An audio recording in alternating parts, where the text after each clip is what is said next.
யோவான் எழுதின சுவிசேஷம் 8ஆம் அதிகாரம். இயேசு ஒலிவமலைக்குப் போனார். மறுநாள் காலையிலே அவர் திரும்பி தேவாலயத்துக்கு வந்தபோது, ஜனங்கள் எல்லாரும் அவரிடத்தில் வந்தார்கள். அவர் உட்கார்ந்து அவர்களுக்கு உபதேசம் பண்ணினார். அப்பொழுது விபச்சாரத்திலே கண்டுபிடிக்கப்பட்ட ஒரு ஸ்திரியை வேதபாரகரும் பரிசேயரும் அவரிடத்தில் கொண்டு வந்து, அவளை நடுவே நிறுத்தி, போதகரே, இந்த ஸ்திரீ விபச்சாரத்தில் கையும் மெய்யுமாய் பிடிக்கப்பட்டாள். இப்படிப்பட்டவர்களை கல்லெறிந்து கொல்ல வேண்டுமென்று மோசே நியாயப்பிரமாணத்தில் நமக்கு கட்டளையிட்டிருக்கிறாரே, நீர் என்ன சொல்லுகிறீர் என்றார்கள்.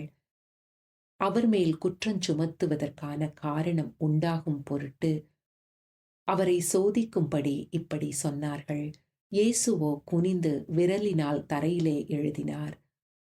அவர்கள் ஓயாமல் அவரை கேட்டுக்கொண்டிருக்கையில் அவர் நிமிர்ந்து பார்த்து, உங்களில் பாவமில்லாதவன் இவள் மேல் முதலாவது கல்லெறிய கடவன் என்று சொல்லி, அவர் மறுபடியும் குனிந்து தரையிலே எழுதினார்.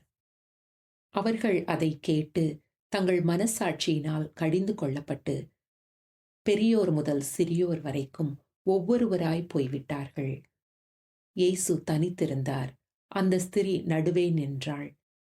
இயேசு நிமிர்ந்து அந்த ஸ்திரியைத் தவிர வேறொருவரையும் காணாமல், ஸ்திரியே, உன்மேல் குற்றஞ்சாட்டினவர்கள் எங்கே? ஒருவனாகிலும் உன்னை ஆக்கினைக்குள்ளாக தீர்க்கவில்லையா என்றார். அதற்கு அவள், இல்லை ஆண்டவரே என்றாள். இயேசு அவளை நோக்கி, நானும் உன்னை ஆக்கினைக்குள்ளாக தீர்க்கிறதில்லை. நீ போ, இனி பாவம் செய்யாதே என்றார். மறுபடியும் இயேசு ஜனங்களை நோக்கி, நான் உலகத்திற்கு ஒளியாயிருக்கிறேன். என்னை பின்பற்றுகிறவன் இருளிலே நடவாமல் ஜீவ ஒளியை அடைந்திருப்பான் என்றார். அப்பொழுது பரிசேயர் அவரை நோக்கி, உன்னை குறித்து நீயே சாட்சி கொடுக்கிறாய். உன்னுடைய சாட்சி உண்மையானதல்ல என்றார்கள். இயேசு அவர்களுக்கு பிரதியுத்தரமாக, என்னை குறித்து நானே சாட்சி கொடுத்தாலும் என் சாட்சி உண்மையாயிருக்கிறது. ஏனெனில் நான் எங்கே இருந்து வந்தேன் என்றும் எங்கே போகிறேன் என்றும் அறிந்திருக்கிறேன். நீங்களோ நான் எங்கே இருந்து வருகிறேன் என்றும் எங்கே போகிறேன் என்றும் அறியீர்கள். நீங்கள் மாம்சத்துக்கு ஏற்றபடி நியாயம் தீர்க்கிறீர்கள். நான் ஒருவனையும் நியாயம் தீர்க்கிறதில்லை. நான் நியாயம் தீர்த்தால் என் தீர்ப்பு சத்தியத்தின்படி இருக்கும். ஏனெனில் நான் தனித்திருக்கவில்லை, நானும் என்னை அனுப்பின பிதாவுமாக இருக்கிறோம்.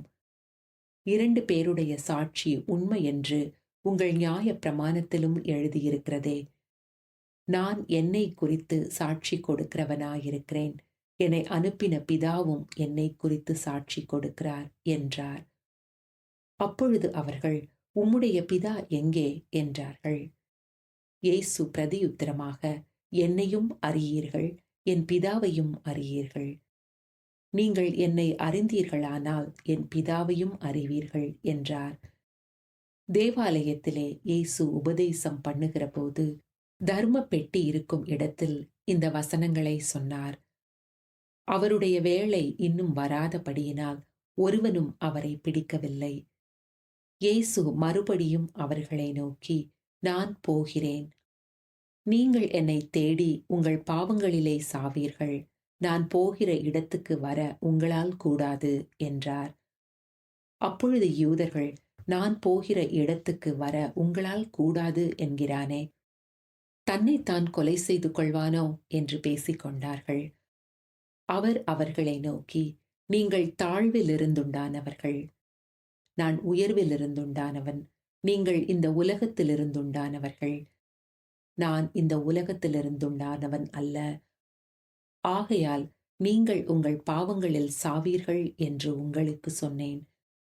நானே அவர் என்று நீங்கள் விசுவாசியாவிட்டால் உங்கள் பாவங்களிலே சாவீர்கள் என்றார். அதற்கு அவர்கள், நீர் யார் என்றார்கள். இயேசு அவர்களை நோக்கி, நான் ஆதி முதலாய் உங்களுக்கு சொல்லியிருக்கிறவர்தான். உங்களை குறித்து பேசவும் நியாயம் தீர்க்கவும் எனக்கு அநேக காரியங்கள் உண்டு. என்னை அனுப்பினவர் சத்தியமுள்ளவர். நான் அவரிடத்தில் கேட்டவைகளையே உலகத்துக்கு சொல்லுகிறேன் என்றார். பிதாவை குறித்து பேசினார் என்று அவர்கள் அறியாதிருந்தார்கள். ஆதலால் இயேசு அவர்களை நோக்கி, நீங்கள் மனுஷகுமாரனை உயர்த்தின பின்பு நானே அவரென்றும் நான் என் சுயமாய் ஒன்றும் செய்யாமல் என் பிதா எனக்கு போதித்தபடியே இவைகளை சொன்னேன் என்றும் அறிவீர்கள். என்னை அனுப்பினவர் என்னுடனே கூட இருக்கிறார். பிதாவுக்கு பிரியமானவைகளை நான் எப்பொழுதும் செய்கிறபடியால் அவர் என்னை தனியே இருக்க விடவில்லை என்றார். இவைகளை அவர் சொல்லுகையில் அநேகர் அவரிடத்தில் விசுவாசம் வைத்தார்கள். இயேசு தம்மை விசுவாசித்த யூதர்களை நோக்கி, நீங்கள் என் உபதேசத்தில் நிலைத்திருந்தால் மெய்யாகவே என் சீஷராயிருப்பீர்கள். சத்தியத்தையும் அறிவீர்கள். சத்தியம் உங்களை விடுதலையாக்கும் என்றார். அவர்கள் அவருக்கு பிரதியுத்தரமாக, நாங்கள் ஆபிரகாமின் சந்ததியாயிருக்கிறோம். நாங்கள் ஒரு காலம் ஒருவனுக்கும் அடிமைகளாயிருக்கவில்லை. விடுதலையாவீர்கள் என்று நீர் எப்படி சொல்லுகிறீர் என்றார்கள். இயேசு அவர்களுக்கு பிரதியுத்தரமாக, பாவம் செய்கிறவன் எவனும் பாவத்துக்கு அடிமையாயிருக்கிறான் என்று மெய்யாகவே மெய்யாகவே உங்களுக்கு சொல்லுகிறேன். அடிமையானவன் என்றைக்கும் வீட்டிலே நிலைத்திரான். குமாரன் என்றைக்கும் நிலைத்திருக்கிறார். ஆகையால் குமாரன் உங்களை விடுதலையாக்கினால் மெய்யாகவே விடுதலையாவீர்கள். நீங்கள் ஆபிரகாமின் சந்ததியார் என்று அறிவேன். ஆனாலும் உங்களுக்குள்ளே என் உபதேசம் இடம்பெறாதபடியால் என்னை கொலை செய்ய தேடுகிறீர்கள். நான் என் பிதாவினிடத்தில் கண்டதை சொல்லுகிறேன். நீங்களும் உங்கள் பிதாவினிடத்தில் கண்டதை செய்கிறீர்கள் என்றார். அதற்கு அவர்கள், ஆபிரகாமே எங்கள் பிதா என்றார்கள். இயேசு அவர்களை நோக்கி, நீங்கள் ஆபிரகாமின் பிள்ளைகளாயிருந்தால் ஆபிரகாமின் கிரியைகளை செய்வீர்களே. தேவனிடத்தில் கேட்டிருக்கிற சத்தியத்தை உங்களுக்கு சொன்ன மனுஷனாகிய என்னை கொல்லத் தேடுகிறீர்கள். ஆபிரகாம் இப்படி செய்யவில்லையே. நீங்கள் உங்கள் பிதாவின் கிரியைகளை செய்கிறீர்கள் என்றார். அதற்கு அவர்கள், நாங்கள் வேசித்தனத்தினால் பிறந்தவர்கள் அல்ல. ஒரே பிதா எங்களுக்கு உண்டு, அவர் தேவன் என்றார்கள். இயேசு அவர்களை நோக்கி, தேவன் உங்கள் பிதாவாயிருந்தால் என்னிடத்தில் அன்பாயிருப்பீர்கள். ஏனெனில் நான் தேவனிடத்திலிருந்து வந்திருக்கிறேன். நான் சுயமாய் வரவில்லை, அவரே என்னை அனுப்பினார். என் வசனத்தை நீங்கள் ஏன் அறியாமல் இருக்கிறீர்கள்? என் உபதேசத்தை கேட்க மனதில்லாதிருக்கிறதினால் அல்லவா? நீங்கள் உங்கள் பிதாவாகிய பிசாசானவனால் உண்டானவர்கள். உங்கள் பிதாவினுடைய இச்சைகளின்படி செய்ய மனதாயிருக்கிறீர்கள். அவன் ஆதி முதற்கொண்டு மனுஷ கொலைபாதகனாயிருக்கிறான். சத்தியம் அவனிடத்தில் இல்லாதபடியால் அவன் சத்தியத்திலே நிலை நிற்கவில்லை.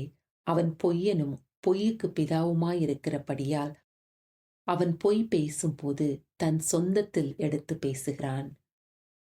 நான் உங்களுக்கு சத்தியத்தை சொல்லுகிறபடியினாலே நீங்கள் என்னை விசுவாசிக்கிறதில்லை. என்னிடத்தில் பாவம் உண்டென்று உங்களில் யார் என்னை குற்றப்படுத்தக்கூடும்? நான் சத்தியத்தை சொல்லியிருக்க நீங்கள் ஏன் என்னை விசுவாசிக்கிறதில்லை? தேவனால் உண்டானவன் தேவனுடைய வசனங்களுக்கு செவி கொடுக்கிறான். நீங்கள் தேவனால் உண்டாயிராதபடியினால் செவி கொடுக்காமல் இருக்கிறீர்கள் என்றார். அப்பொழுது யூதர்கள் அவருக்கு பிரதியுத்தரமாக, உன்னை சமாரியன் என்றும் பிசாசு பிடித்தவன் என்றும் நாங்கள் சொல்லுகிறது சரிதானே என்றார்கள். அதற்கு இயேசு, நான் பிசாசு பிடித்தவன் அல்ல.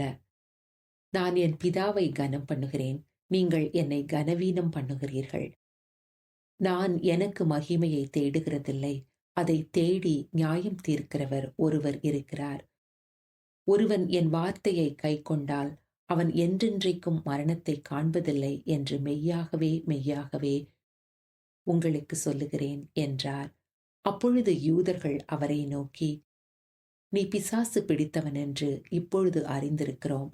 ஆபிரகாமும் தீர்க்கதரிசிகளும் மரித்தார்கள்.